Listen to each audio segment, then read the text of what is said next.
Hello, YouTube. This is the Galley La Podcast, and today we are going to be reviewing One Piece Manga Chapter 1136, The Land That Awaits the Sun. I am Akainu Fanboy. The other guy is Geboss. Please like and subscribe if you have not. Leave your thoughts below in a comment about your thoughts of this chapter and the thoughts of our review. We'd love to hear your guys' takes on this. So, the terrible cover story continues, and this just looks like it won't end. So Who's Who is back. God. So I have a little bit more optimism for this because Who's Who also ties in with like the Nika lore. So I'm a little bit more forgiving of that, but I don't know. I don't think it will go there. Or this could be the whole this could be mini Onigashima because it's like shaped like that, the head with the horns and everything. But, it looks like Who's Who. You can see the fangs and everything. Oh like, no, that's what I mean. Weird. I know that, but yeah, yeah. But anyways, yeah, I'm a little bit more forgiving, but yeah, making stuff. But like going to this good chapter though. Yeah. This moose takes like dinosaur, so Luffy is happy, and we are happy that One Piece is back from the hiatus. Mm-hmm. And it was interesting to see kind of the interactions and everything, where like, okay, basically the giants are happy that the humans are accepting of them and everything like that, and it's usually like kind of demonized right here, like kind of the giant world. But I guess maybe in the past of the warrior past there's good reason to kind of demonize it because they used to be a lot more vicious, but now it's kind of going through a peaceful era, and now which I kind of thought was interesting. And then with Usopp, he's sharing the lies. They buy a hook like sticker too, and we have Sanji here, and then the other Jinbei, he's like, "Your skin's a blue," and so it's just interesting to see like all the reactions too. Like the giants are just interested in them, kind of like how the Straw Hats are usually interested to the inhabitants of the island that they usually visit, and there hasn't been like anything negative happening too. Like there's still peaceful interactions between them and the giants inhabitants right now. Yeah, well, yeah, what got me was Usopp with him explaining that he took down Oars, of course. But yeah, I'm wondering if Oars is gonna play into this at all, more of his lore, or if this is gonna be the only thing that we see. Because their race hasn't been expounded on too much because they're not technically a giant, right? Oars, I think, was called like an ancient giant or something. I need to refresh myself on that. Yeah, because the giants got fodderized by Oars and Marineford. I mean, sorry. Yeah, Oars Junior. I get. Yeah, okay. I get them confused. Well, it's the same name. So. Yeah, there you go. So yeah, I think that'll be interesting if they expand more upon the Oar species right there. So I think that'll be kind of interesting. And then Nami has like another new slave as well, which is just like crazy. Yeah, that Roto made me laugh. He, especially like later on in the chapter, we see like Zeus talking to him. It's like, okay, I'm the number one servant, and then Sanji's number two. You got that? Sanji's always number two, I guess. Exactly. Can never catch a win. Yeah. Nami has many slaves as Zoro does swords at this point. So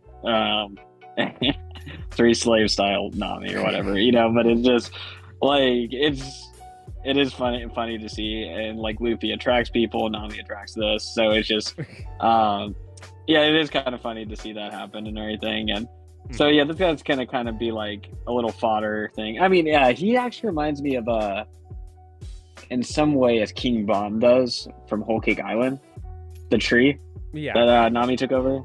Yeah, it's kind of like a new slave, that she kind of coerces in a different way. That's just like something Nami does a lot, so this is kind of becoming more and more of a trend right here. I'm trying to think if, I mean, I guess you could say in Wano as well, they were able to take over like through Tama, right? They were able to take over a lot of the Beast Pirates as well. Yeah. Yeah, so this is like a weird trend we're starting to see with Nami, you know? Yeah, so anyways, yeah, and then do you want to like kind of expand on the Sun God section right here? Yeah, so I wasn't expecting Sun God lore like this soon.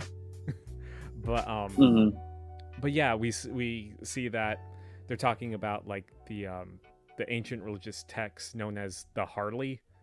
I meant to look up before this discussion if like if the name Harley is significant in any way to Norse mythology.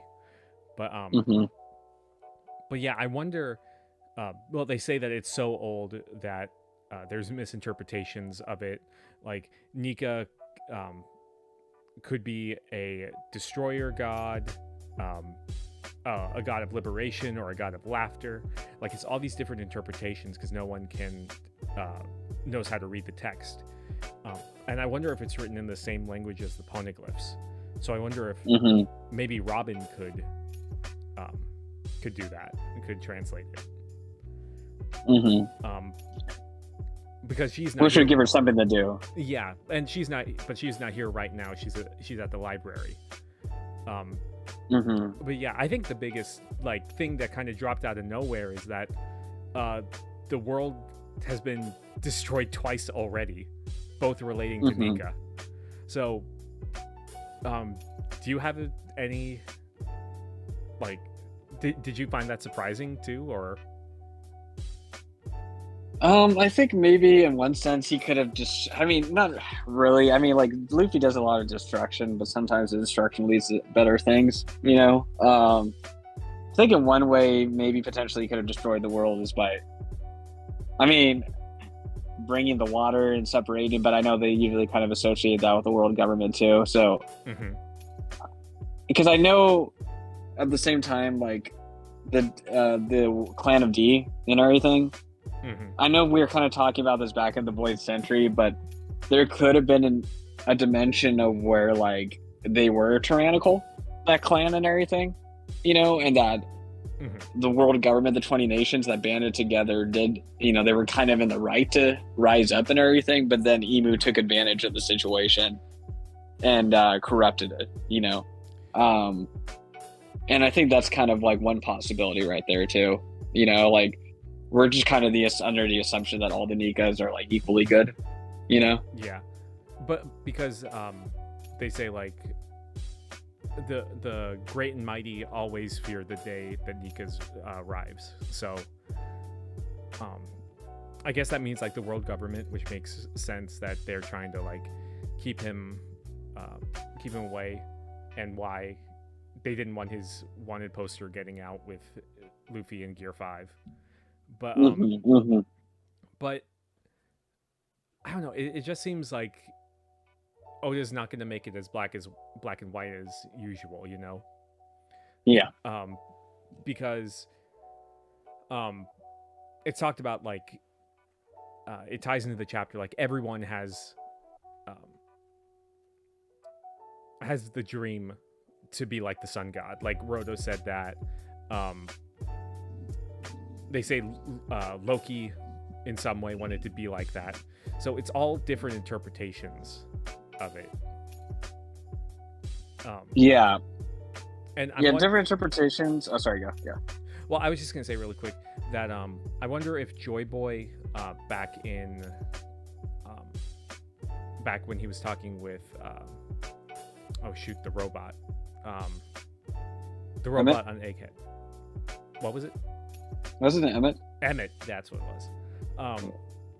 Yeah, when I was talking with Emmett, I wonder if he's the second Joy or second Nika, and the first one maybe had to do with the giant straw hat. That's in. That's a very yeah. But yeah, you had a thought, yeah, about the different interpretations. Oh no, yeah, because like when you kind of look at Luffy too, he can do things that he sees to be good, but he's caused a lot of evil indirectly throughout his journey, you know? Whether it's like kind of his focus and desire to save Ace's execution, led to Blackbeard gaining a lot of power, which has inflicted a lot of harm upon the world. You know, right? So, him causing chaos and Impel Down got all of the Blackbeard pirates out ready to go too. You know, he has like done a lot of harm. You know, and I also find this interesting to link back to Fishman Island as well, where it shows the Straw Hat destroying it. You know. And we kind of go back and forth, like, is that just going to be Emu doing that, you know, with some power? Or is it going to be more of an indirect consequence, again, of Luffy's actions? Yeah. But I always think, I was just thinking about, there in Dragon Ball, they have the Gods of Destruction. And one of the lines that Beerus, the main one that we deal with in the story, always says is, before creation comes destruction. So I wonder if it's all kind of in the same category. And one sees it like, oh, he's destroying everything, but the other sees it as a liberation, you know? Yeah, like Whitebeard needed to go down in a way, for Luffy to grow, for Blackbeard to grow. Shanks will probably have to go down for that same thing too, you know? Garp has to go down for Kobe to continue on living, you know? You see that formula a lot, like a self-sacrifice for growth, which usually comes to destruction and transformation. You know, like Rosinante and Law and things like that too. You know, that's a very common theme in One Piece, you know? But I think like that's kind of like more selfless destruction of one's own body for the, you know, safety of another. I think sometimes we're kind of talking more about sinister stuff directly causing harm, you know. And I don't think Luffy's ever done that. I think he's just more indirectly caused a lot of harm on other people. Yeah, he's just kind of focused on what's in front of him. Yeah, I want to say he's like going from Hunter x Hunter, you know, but it's like, because like, you know, Gon's just fully and entirely focused on himself. I think there is kind of like, you know, just kind of like a general concern Luffy does have for people too, but he is like careless at times, you know, where it does lead to other people suffering. Like just the Ace example, he's so focused on getting Ace and then he caused like insane amounts of harm upon the world, you know? I will say, I think, this is just a little tangent, but I do think Gon is, I think he's a little bit more selfish than Luffy in terms of his motivations and everything. No, I agree. Yeah, there's that element of it too. Yeah. And I wanted to emphasize that contrast. Yeah. But yeah, speaking of like Nika stuff though, I do find it interesting that there's the panel of Loki with the town on fire in the background. Like he has the exact same pose as Luffy laughing.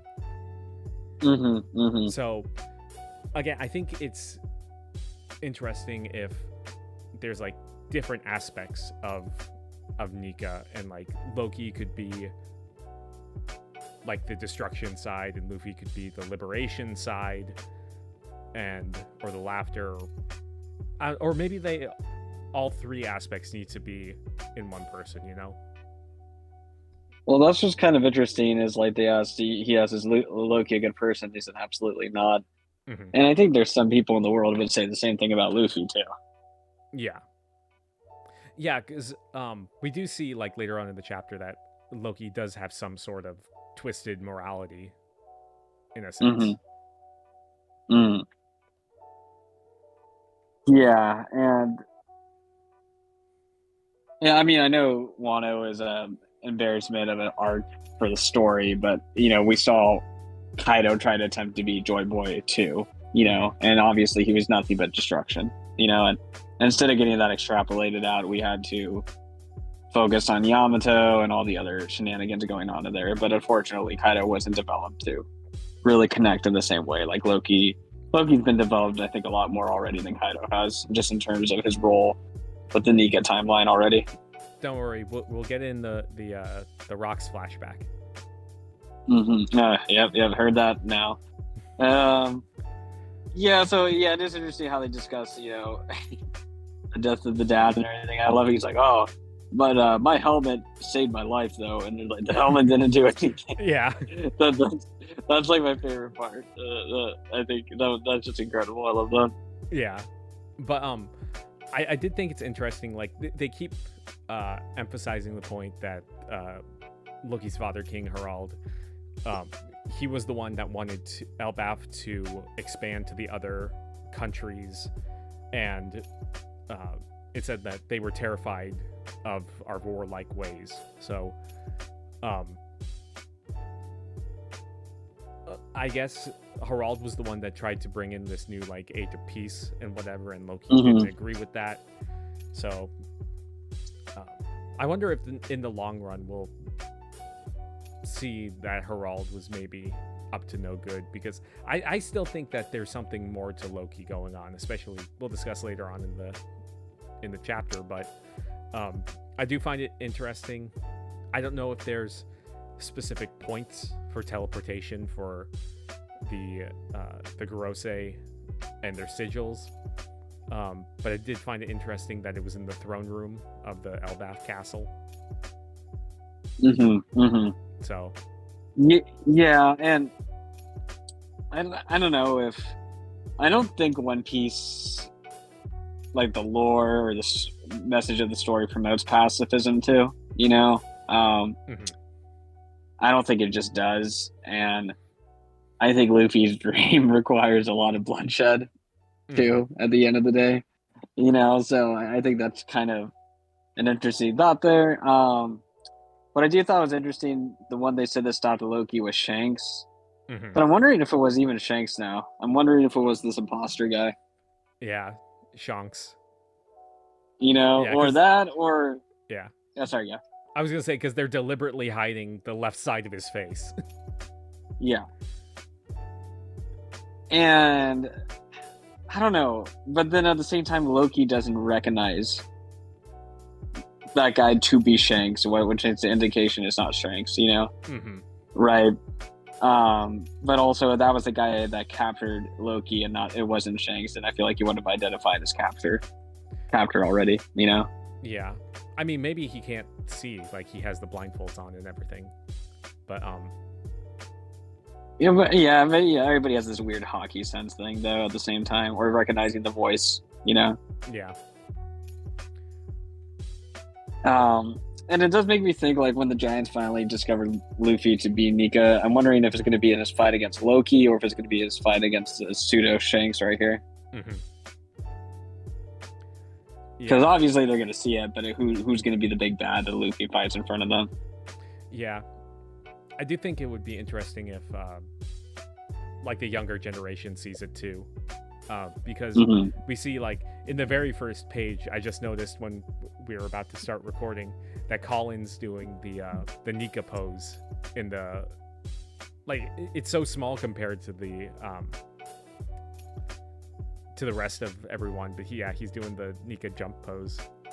But yeah.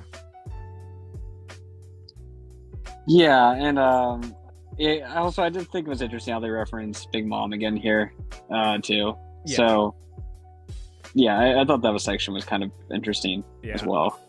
Another tie back into Big Mom returning. Yeah, not looking forward to that.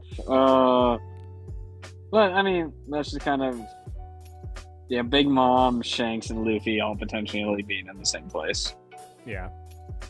Yeah, fucking stupid. But anyways, and then so basically we have the knights at the end.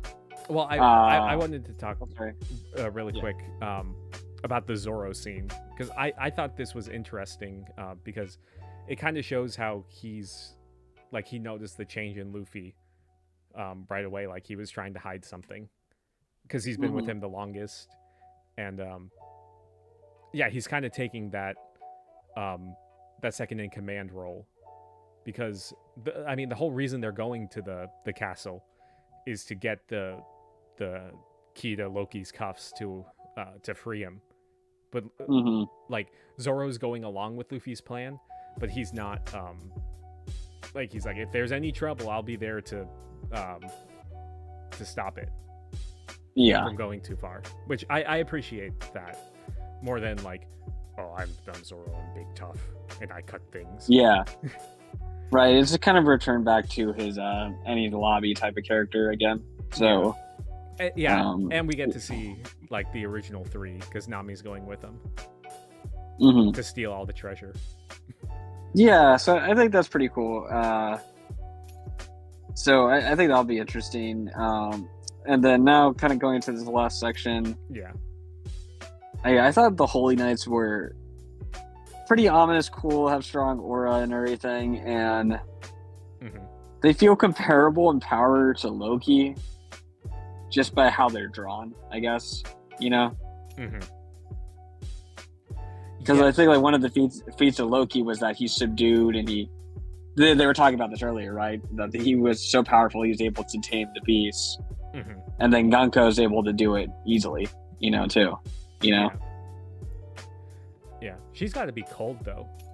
Like she has no pants on whatsoever. Yeah, they have a low budget there in Marjoie, I guess. But But so are they trying to like recruit him to the God's Knights? Looks that way. I mean, if they were the one that killed his dad, and then now they're going to be the ones that kind of manipulate him to cause more chaos.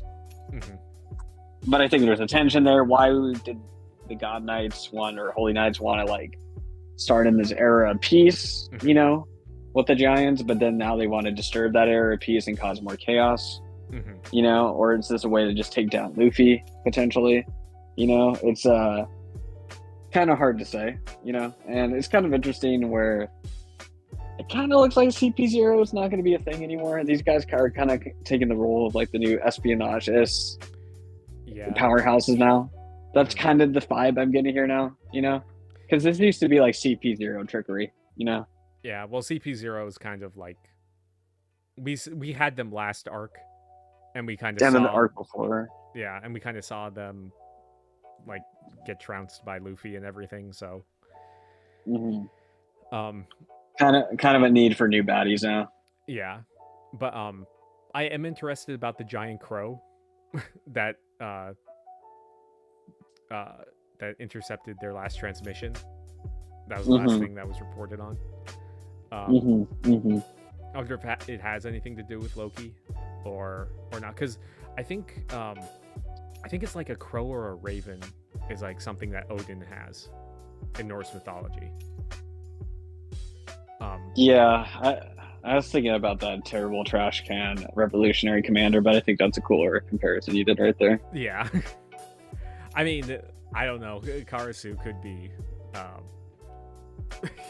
he could be involved in this somehow. The revolutionaries need to get involved somehow. No, they don't. Just stay on the island. Yeah, but the other thing I noticed, did you notice with Gunko's powers if it reminded you of anything we saw earlier in the story? Let's see. Okay, I feel like I'm thinking Dressrosa vibes for whatever reason. Well, but I could be wrong. I mean, it's the same type of arrow attack that like that Emu did with Sabo and Cobra. Oh, okay, gotcha. Yeah.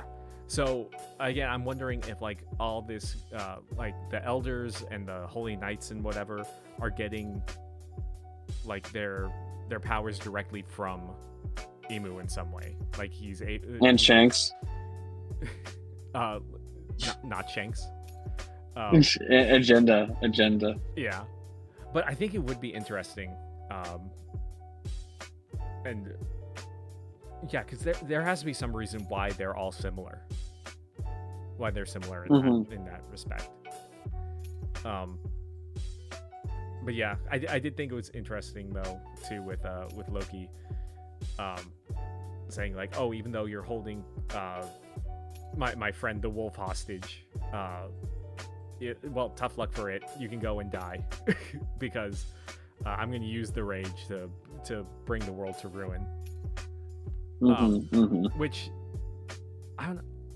I'm still in the camp that Loki's not going to be as bad as we think he is. It would be refreshing if we actually had a truly gray character and not a.